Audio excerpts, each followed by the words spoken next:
is hip CARS. Okay, so it's a controlled articular rotation of the hip joint. Because the hip is a ball and socket joint, it has rotation as well as forward and backwards. So I'm going to use my stick here to help me with some balance and some tension. If you have a wall beside you, that's something that you could use as well. So I'm going to press the stick into the floor, adding a bit of tension, and the reason I'm doing that is because I want to stop movement happening from my upper body. I want to keep my rib cage stacked over my hips, and I don't want to get side to side movement or forward and backward from the upper body. I also want to keep my foot engaged. So as I lift my left knee, my knee is flexed. I'm going to bring it straight up as high as I can.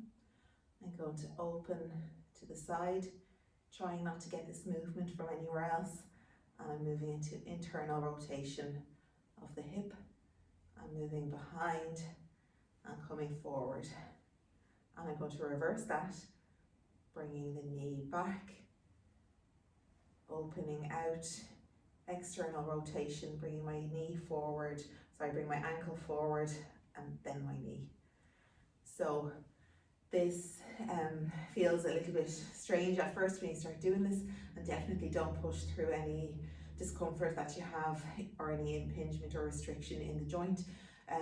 Bit of practice over time, you may notice that you have some more range there, but we don't want to go through the pain, so you can just avoid the area or work around the area that gives you the bother. So I'm going to swap sides, and you can see this from side position. So I'm pressing the stick through the floor with a bit of tension.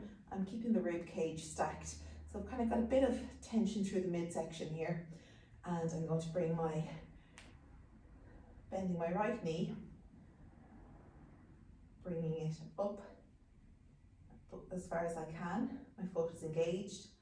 I'm going to open to the side, moving to internal rotation, feeling that movement in the socket,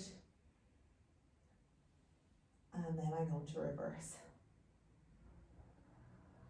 Moving external rotation, bringing the hip around and back down. So this is a standing version. It can be done in many other positions, from half kneeling to quadruped. So just start off, because this is for runners, it's nice to be able to work on the balance when we're standing as well. So that's why we've chosen this way. We're going to move on to what's known as the greatest stretch in the world. So it'll target lots of areas for a nice stretch.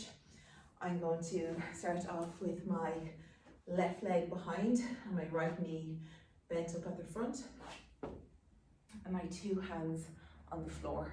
So I'm going to straighten the back leg and bring my right hand towards the sky and following my hand with my eye gaze. I'm going to bring my elbow down and drive my knee out to the right, making space and feeling that stretch in the hip.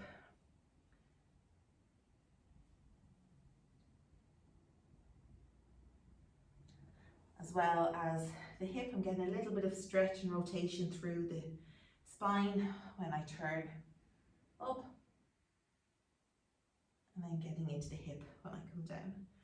So I'll swap sides, and you can see from the front, I'm going to bend up my left knee, and you can see it, straightening the right leg behind. Now, if this didn't feel great for any reason, you could leave your back knee on the ground. It will be still a fairly good stretch that you're getting without having to straighten the back leg. So I'll show you that version. So my right knee is on the floor, and I'm driving my left knee out, opening up and coming back down with my elbow towards the floor.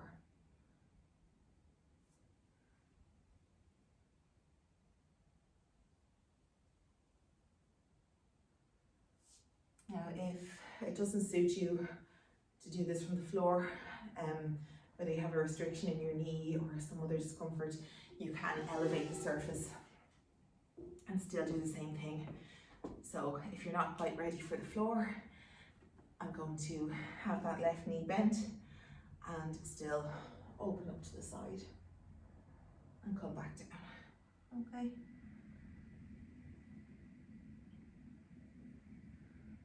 So raising the surface gives us a little bit more leeway. I'm going to go on to a seated straight leg raise, and I'm going to bring a kettlebell with me. So I'm sitting up tall and I'm going to cross my leg over and back across this kettlebell. And my quads are engaged so that I can keep that leg straight. I'm going to really feel it in my hip flexors.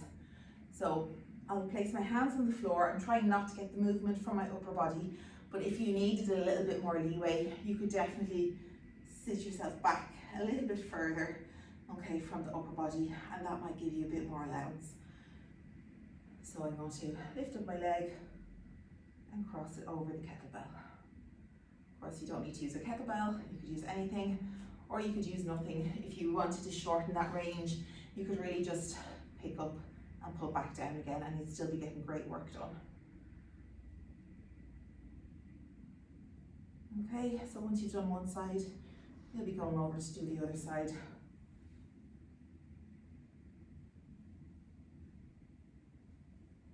And as you build up the strength, you can raise the height, okay? You can get over and back.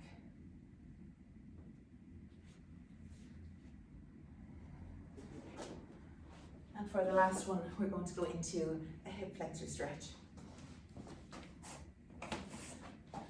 So I'm moving, if you want to, you can get something for the floor, like I have a mat for a bit of comfort. I'm going to raise my left knee and tuck my pelvis, feeling a little stretch in the front of the right hip. I'm going to squeeze that right glute, just adding a little bit more stretch to the front of the hip. And if you want to, you can gently bring the hips forward, but you don't need to be too aggressive about this, just nice and gentle. So you're feeling a little stretch there, and we're going to bring the right hand up overhead. Still keep the rib cage down, okay? We're not trying to get this movement from the rib cage, we're trying to get it staying stacked. And gently reaching over towards the left. Take a nice full breath in, let the belly relax, and let the breath, let your belly expand as you breathe in, and then recoil as you breathe out.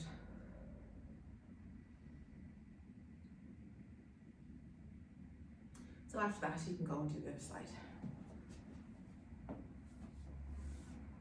Tucking the left, squeezing the left glute, feeling the pelvis tuck under. I'll show you from this direction.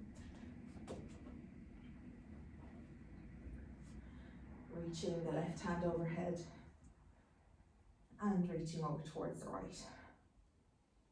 And I can tolerate a little bit more of a squeeze, so I'm gently squeezing the glute just a little bit more. I can feel that more intense at the front.